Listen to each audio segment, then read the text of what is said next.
Have you ever found yourself spiraling and wondering whether the narcissist's new partner is better than you? Maybe you're scrolling through social media and you kind of look at these pictures and you're thinking, are they having a better time than what we did? Was anything that we shared real? Why don't I have that? If this sounds familiar, you're not alone. Hello, my friends, and welcome back. I hope that you're all doing really well. So in today's video, my friends, I know this is a bit of a hard-hitting one. Today we're talking about, is the narcissist's new supply better than you? Today we're diving into the truth behind the new supply and why it has nothing to do with your worth. Trust me, by the end of this video, you will see things in a whole new light. There's a whole nother reason why this actually happens. So grab a cup of tea, get comfortable, and let's get into the video. Okay, so before we get into the video, before we talk about all of this, let's talk about why narcissists move on so quickly.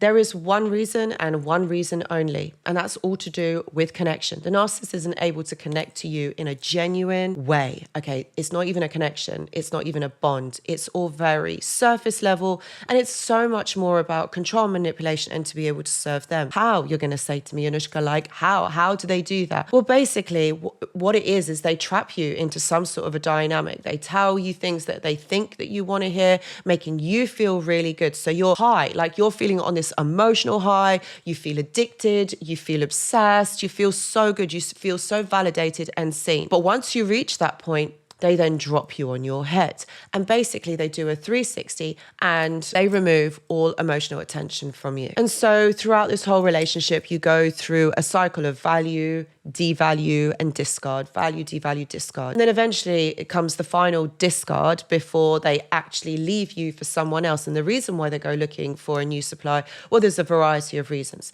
It could be the fact that you have disobeyed them. Maybe you haven't done what they have wanted you to do. So they see that as a narcissistic injury. Remember, this is all perceived. Doesn't mean that it's actually happened. They think that because you are not conforming, you are not listening, you are not doing what you're meant to be doing, this is where they feel like the form of punishment for you is to go silent treatment and then move on with somebody else, like literally just like that. Find somebody else, move on, and then post all of this all over social media. Harsh? Yeah.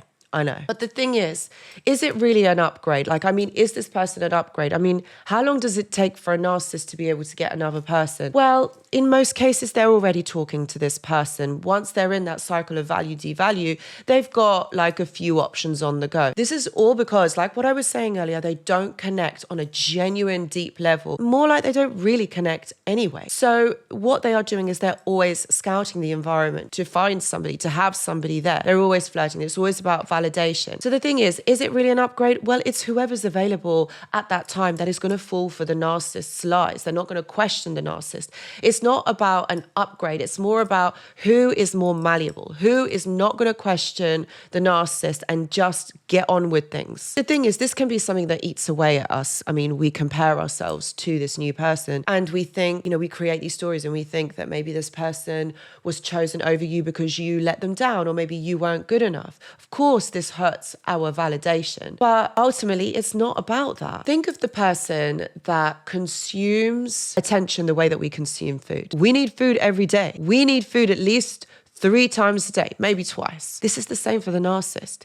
It is a necessity for them. It is something that they crave, something that actually makes them tick. And then the new supply comes along. So this is like a new meal. It doesn't mean that this new meal is really going to nourish you, really going to serve you, really going to make you feel full and wholesome. Not all. It's just simply different. Let me share a story from one of my clients. Let's call this person Emma. So she was dating a narcissist for around 2 years. And yeah, the relationship was challenging, as any narcissistic relationship is. And suddenly what happened is the narcissist in that devalue stage literally let go of her, went silent, and she didn't know where she stood. Like, what's going on in this relationship? Like, are we over or is this another one of your silent treatments? Gave her no validation, no explanation whatsoever. Then after a few weeks, she sees him plastered all over social media with another woman. So Emma then spiraled into confusion location, tried to call him. She realized she was blocked. Not of social media, not of social media. And then she's spiraling. She's spiraling emotionally because in her mind,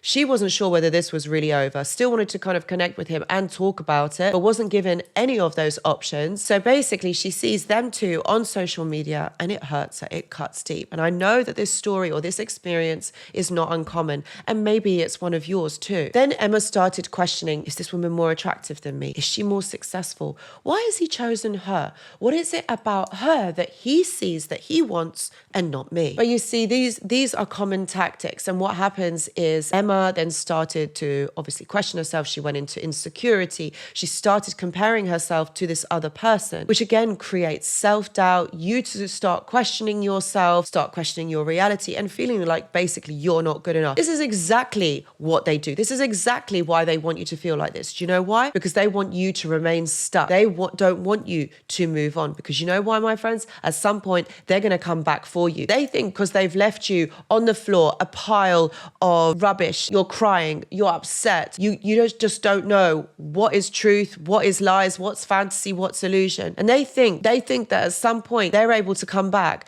and pick up where you have left off. Notice that, my friends, because they all do that. They just swan in and out, in and out. And that's what the Hooverers are all about. They're just trying to like pick up and see, like, are you ready to be susceptible to be manipulated a little bit more? But all the while, you have never got answers. You don't even understand what has gone on. And this is all about the narcissist maintaining control over you. When the narcissist moves on, it's not about that they have found their perfect match or that this is the love of their life. Although they create this fairy tale, they create this story, particularly on social media, because they know that you are going to see it. And this is done especially. This is why they do that. So ultimately, what you have to realize is this is a facade. It's an illusion. It's not even real.